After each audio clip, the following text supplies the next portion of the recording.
twabagambye ebintu kati bizibu nnyo mu ggwanga lya Saudi Arabia n'okukyuka byakyuse. Immwe mwenna abayina chance okwogerako ne bakama bammwe nga musobola okwogera ku mboozi ennene, nsuubira kino bakibategeezezza dda. Woba olyawo n'obutambi obuyitingana bwe tuteekayo ku social media, abamu ku mmwe mwabutegedde, teekako n'abalala abali mu situation eno mumanyi ekigenda mu maaso.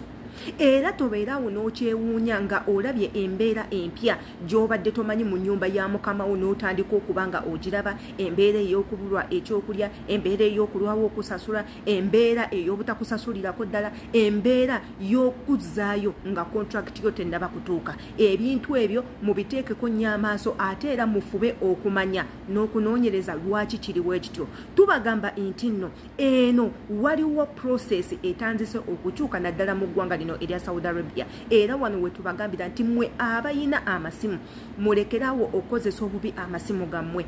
Bw'oba nga naddala oli mu ggwanga lino eno, tandika okuteekako amawulire otandike okumanya ebifa mu ggwanga gy'okolera. Muyina Google naye amasimu gammwe muganoonyesa bitundu bya kyama, munoonya butambi bwa Shaira Gashumba, munoonya butambi bwa Nampeera olw'okuba beeyambudde, simanya balaze ebifaananyi by'ekyama, ne weerabira okumanya information entuufu ekukwatako nga gwe omukozi gy'olina okusookerako okumanya, kubanga ekukakatako gwe ng'omukozi okumanya ensi gy'okoleramu eyina bizibu ki, ensi gy'okoleramu kiki ekipya ekiriwo, ensi gy'okoleramu ki ekipya ekikyuse. Ebintu ebyo mulina okuba nga mubimanya. Well, yenze Sheila Adita nkomyewo n'akatambi kaneeno nga nkaweereza mmwe baganda bange.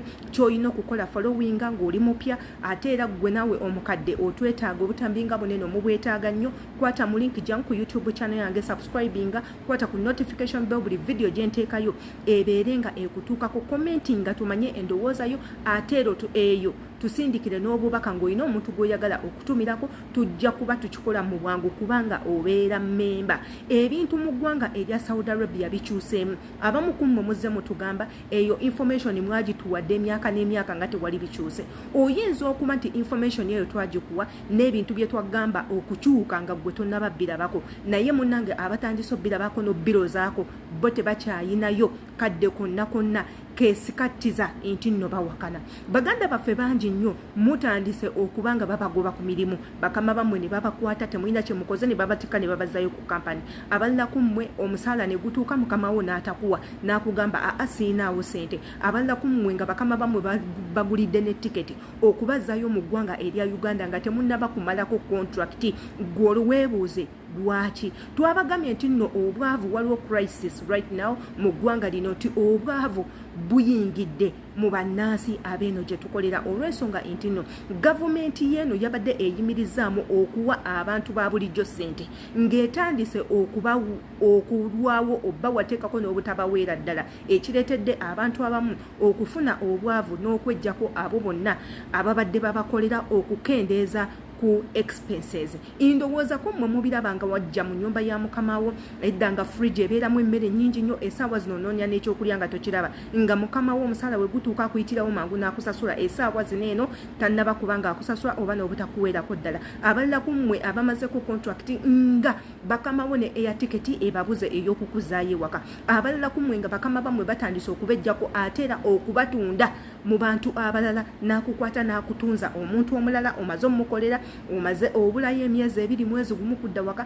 n'akukwata n'akutunza omuntu omulala. Ensonga lwaki aba akutunda? Lwa nsonga yeetaaga ssente, talina ssente zigenda kukuzaayo, kiba beta n'akutunda n'akwejjako ye n'akulyamu ssente n'akulekera omuntu omulala. Ekyo nno we kiba kikutuuseeko kuno kulabula, tokkiriza kukutunda wantu walala nga kampani yo temanyo, olw'ensonga bwe banaaba bakutunze obuvunaanyizibwa ku kampani yo buba tebuliyo, baba bakusazizaamu gwe ng'omuntu. Ate n'oyo gye bakuguzizza naye tagenda kuba na buvunaanyizibwa bulwa nsonga teyakujja mu mateeka, omuntu yakuleeta buleesi n'akutunda. Kati awo wembakubiriza ng'olaba ebintu biganye bigenda mu maaso bigootaana, tegeerezaawo kampani yo waakiri bakuzzeyo ku kampani wonooba okyayagala okukola kampani ebeere nga ekunoonyeza omulimu. Byebyo nno ebigenda mu maaso, information eno nawe osobola oginoonyerezaako. Abatandise okulaba ebintu weebiti nga byenjogeddeko muli baddembe okunjulira nga mweyambisa comment section gw'otubulire oli mu mbeera ki, kubanga nange indi victim, munnange naddayo gye nkolera nga abantu be mbadde nkolera tebakyayina ssente nsasula kampani yange kubeera nga neeyongera obbatuusaako services. Yenze Sheila Adita information yene wooba ogisanze nga y'amakulu akatambi kano tokakodowalira kaweeko munno omulala abadde alowooza nti nno baagala mulyanza amanya n'ebintu ebirala okimanye nti nno munnange ebintu byakyuseemu era waliwo ekigenda mu maaso wooba olyawo ggwe ng'atali munnansi ky'otannaba kutegeera. Yenze Sheila Adita mbaagala nnyo.